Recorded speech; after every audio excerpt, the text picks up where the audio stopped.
بالله من الشيطان الرجيم بسم الله الرحمن الرحيم فلا تعلم نفس ما أخفي لهم من قرات أعين جزاء بما كانوا يعملون কেউই জানে না তাদের জন্য চোখ জোড়ানো কি লুকিয়ে রাখা হয়েছে তাদের কৃতকর্মের পুরস্কার স্বরূপ। আফামান কানা মুমিনান কামান কানা ফাসিকান, তবে যে ব্যক্তি মুমিন সে কি পাপাচারীদের মতো? লা ইয়াস্তাবুন, তারা সমান নয়।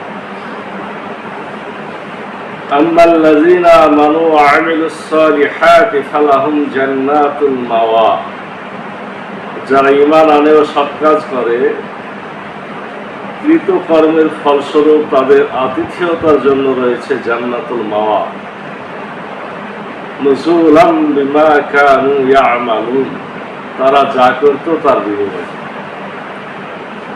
ওয়া আম্মাল্লাযীনা ফাসাকু ফামাওয়াহুমুন নার, আর যারা পাপাচার করেছে তাদের ঠিকানা হবে জাহান্নাম।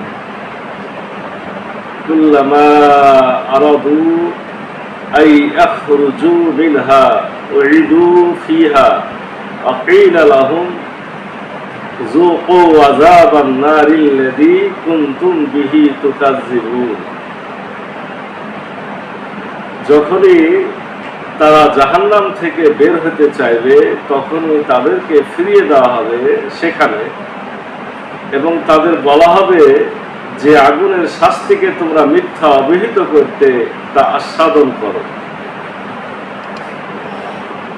আলা নুযিকান্নাহুম মিনাল আযাবিল আদনা দুনাল আযাবিল আকবার লাআল্লাহুম ইয়ারজিউন, আর বড় শাস্তির পূর্বে তাদেরকে আমরা অবশ্যই ছোট শাস্তি আস্বাদন করাবো যাতে তারা ফিরে আসে।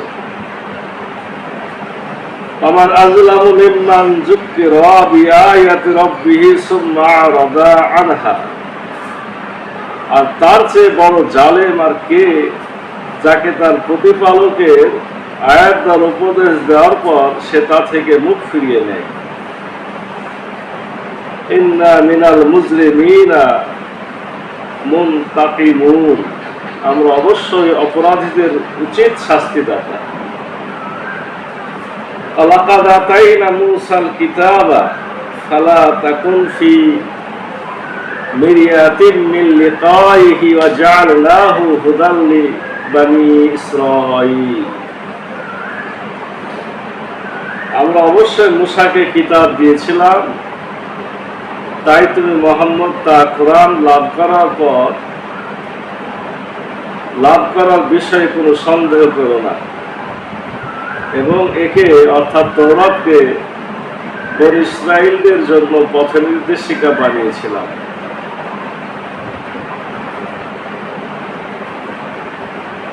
আজকে আমরা সূরা আশ-সাজদা 17 থেকে 23 একটি আয়াত তেলাওয়াত এবং সাথে সাথে সহজ অর্থ বলার চেষ্টা করেছি।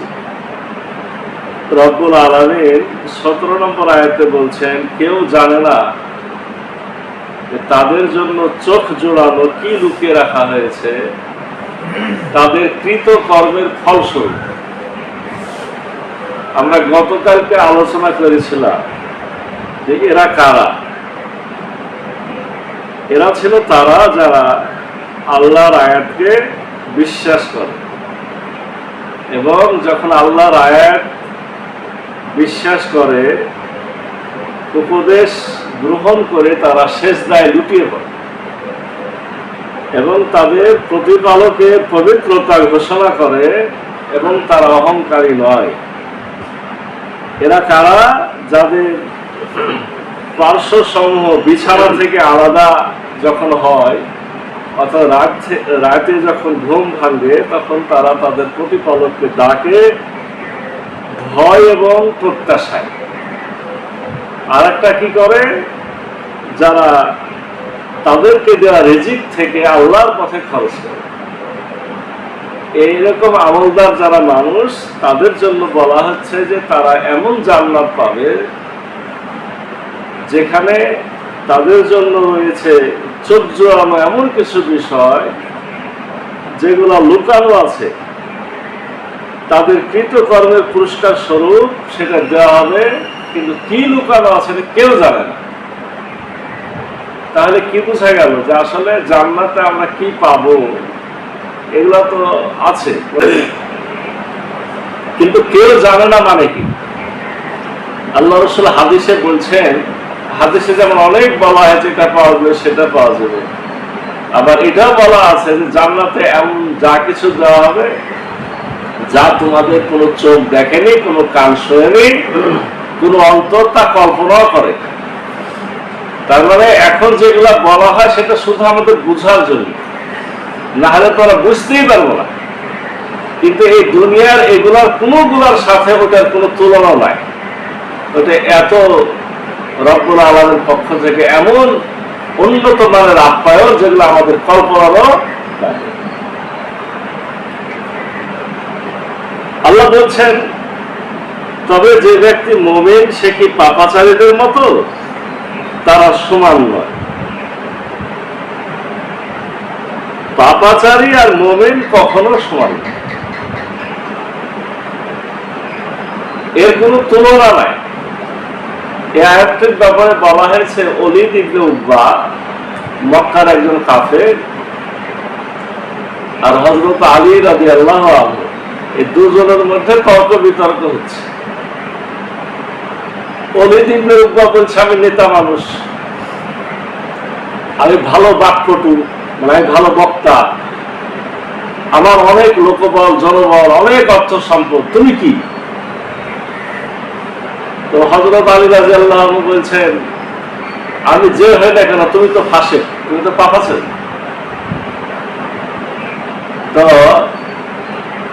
এই যে হযরত আলী রাদিয়াল্লাহু আনহুর উপরে সে নিজেকে অনেক বড় কিছু দাবি করছিল, আল্লাহ তার উত্তর দিলেন যে মুমিন আর পাপাচারী কখনোই সমান না। মুমিন সে কি পাপাচারীদের মতো? না, তারা সমান না। মুমিন আর পাপাচারী কখনো সমান হতে পারে না। এটা সকল যুগের জন্যই এটা প্রযোজ্য। আল্লাহ বলছেন, যারা ঈমান আনে ও সৎ কাজ করে তাদের কৃতকর্মের ফলস্বরূপ তাদের আতিথেয়তার জন্য রয়েছে জান্নাতুল মাওয়া। অনেকগুলো জান্নাত আছে, এক এক সময় এক একটা জান্নাতের কথা বলা হয়। এখানে বলা হচ্ছে যে যারা ঈমান আনে সৎ কাজ করে তাদের আপ্যায়ন হলো জান্নাতুল মাওয়া। আবার এই জান্নাতুল মাওয়া যদি বাংলা আমরা করি তাহলে হবে আশ্রয়ের বাগান। মানে দুনিয়ার এই বিপদ থেকে মুক্ত হয়ে আমরা ওখানে আশ্রয় পাবো, সে আশ্রয়ের একটা বাগান। জান্নাতুল মাওয়া মানে আশ্রয়ের বাগান, আশ্রয় পাওয়ার একটা সুন্দর জায়গা। কেন যেতে হবে? তারা যা করতো তার বিনিময়ে। আর যারা পাপাচার করেছে ঠিক বিপরীত, আর যারা পাপাচার করেছে তাদের ঠিকানা হবে জাহান্নাম। যখনই তারা জাহান্নাম থেকে বের হতে চাবে তখনই তাদেরকে ফিরিয়ে দেওয়া হবে সেখানে, এবং তাদের বলা হবে যে আগুনের শাস্তিকে তোমরা মিথ্যা অবহিত করতে তা আস্বাদন করো। তার মানে বোঝা গেল যে জাহান্নামীরা জাহান্নাম থেকে বের হতে চাবে, কিন্তু তাদেরকে সেখানে থেকে বের হতে দেওয়া হবে না। এমন ভয়ঙ্কর কথা আছে যে আগুনের তাপে, আগুনের যে লেলিহান শিখা, আগুন তাদেরকে উপর দিকে, জাহান্নামের উপরের দিকে উড়াইয়া নিয়ে যাবে ধাক্কায়। আগুন, কারণ জাহান্নামের যে ফেরেশতারা আছে বড় বড় মুগুর নিয়ে বসে আছে, মাথাতে আবার বাড়ি মারবে, আবার সে নিচের দিকে নিক্ষিপ্ত হয়ে যাবে। আবার আমরা আল্লাহ রাসূলের মিরাজের হাদিসে দেখেছি যে যেন আগুনের উত্তপ্ত রক্ত সাগর, রক্তের মধ্যে হাবুডুবু খাচ্ছে।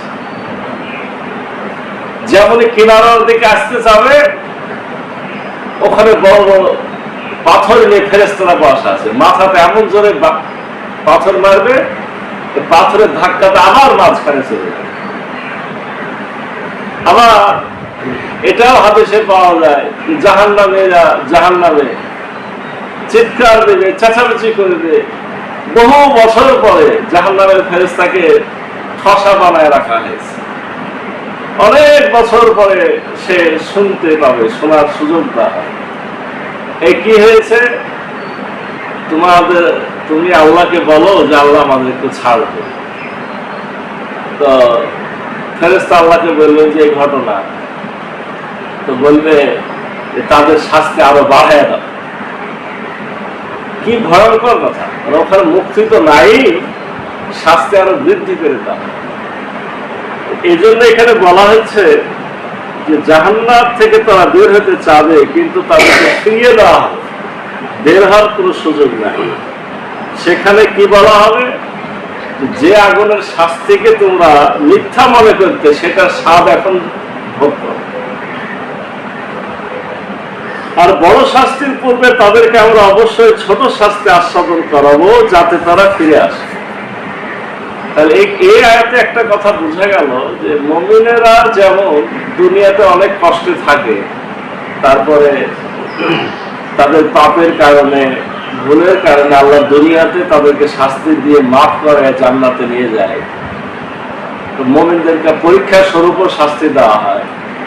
কিন্তু এটাও সত্য, কাফের মুশরিককেও রব্বুল আলামিন অনেক সময় শাস্তি দেন। এমন কিছু শাস্তি দেন, এটা আল্লাহর ইচ্ছা যে তারা ভালো হোক, বিপদে ফেলে আল্লাহ চায় ভালো হোক। তার মধ্যে যেমন তাফসিরে এই বিষয়গুলো বলা হয়েছে, যেমন ধরুন বদরের যুদ্ধ হলো, মক্কা জয় হলো, তাতে কাফেরেরা পরাজিত হলো, কষ্ট পেল। এগুলা মুসলমানদের জয় ঠিক আছে, কিন্তু তাদের জন্য তাদেরকে শিক্ষা দেওয়া হলো যে তোমরা ফিরে আসো, তোমরা ফিরে আসো। এভাবে যুগে যুগে তাদেরকে বিভিন্নভাবে পরাজিত করে শাস্তি দিয়ে, কাফের মুশরিকদের অন্যায়ের কারণে দুনিয়াতে ছোট ছোট কিছু শাস্তি দিয়ে আল্লাহ চান যে তারা যাতে আসলে ফিরে আসে। কখন ফিরে আসে? বড় শাস্তির পূর্বে। বড় শাস্তি মানে আখিরাতে আদালতে বিচারের পরে জাহান্নাম। ওই শাস্তি আসার পূর্বে আল্লাহ দুনিয়াতে ছোট ছোট শাস্তি দেন তাদের সংশোধনের জন্য। আল্লাহ বলছেন, আর তার চেয়ে বড় জালেম আর কে, যাকে তার প্রতিপালকের আয়াত দ্বারা উপদেশ দেওয়ার পর সে তা থেকে মুখ ফিরিয়ে নেয়। আমরা অবশ্যই অপরাধীদের উচিত শাস্তিদাতা। বড় জালেম কে? বড় জালেম যে উপদেশ পেল অথচ উপদেশ গ্রহণ করল। আর কিসের উপদেশ? প্রতিপালকের আয়াত। এই কোরআনটা হলো সব থেকে বড় উপদেশ। এই কোরআনের উপদেশ পাওয়ার পরও যারা উপদেশ শুনল না, মানল না, এখান থেকে মুখ ফিরিয়ে নিল, আল্লাহ বলছে এরা বড় জালেম। কোরআন জানার পরে, কোরআন শোনার পরে, কোরআন বোঝার পরে, কোরআনের আহ্বান উপদেশ কানে পৌঁছানোর পরও যারা গ্রহণ করে না, এটা বড় জালেম। আল্লাহ বলছেন তারা জালেম ঠিক আছে, কিন্তু জেনে রাখুক আমরা অবশ্যই অপরাধীদের উচিত শাস্তিদাতা। 23 নম্বর আয়াত, যেটা আমরা আজকে শেষ আয়াত করেছি, আল্লাহ বলছেন আমরা অবশ্যই মূসাকে কিতাব দিয়েছিলাম, তাই তুমি মুহাম্মদ তা কোরআন লাভ করার বিষয়ে কোনো সন্দেহ করো না, এবং একে তাওরাতকে বনী ইসরাঈলদের জন্য পথ নির্দেশিকা বানিয়েছিলাম। মানে আল্লাহ বলতে চাচ্ছেন যে তোমার আগে যারা এখন নিজেদেরকে ইহুদি দাবি করছে, আহলে কিতাব দাবি করছে, মুসা নবী, তাকে তাওরাত দিয়েছি, তোমাকে কোরআন দিয়েছি। তার মানে যুগে যুগে আমি এরকম কিতাব আমি দিয়ে থাকি। অতএব এই কোরআন লাভ করার বিষয়ে তোমার কোনো সন্দেহ করার দরকার নাই। তাদের হেদায়েতের জন্য তাওরাত দিয়েছিলাম, আর তোমার শেষ জামানার মানুষদের হেদায়েতের জন্য কোরআন দিয়েছি। তাদের জন্য সেটাই ছিল পথ নির্দেশিকা। এটা তোমার জন্য পথ নির্দেশিকা, তোমার জন্য শুধু নয়, তোমাকে যে এখন কোরআন দিয়েছি এই হেদায়েত এখন সকলের জন্য। মানে আগে যারা ছিল তাওরাত আলা জবুর ওয়ালা, তাদের জন্য এখন এটাই হেদায়েত।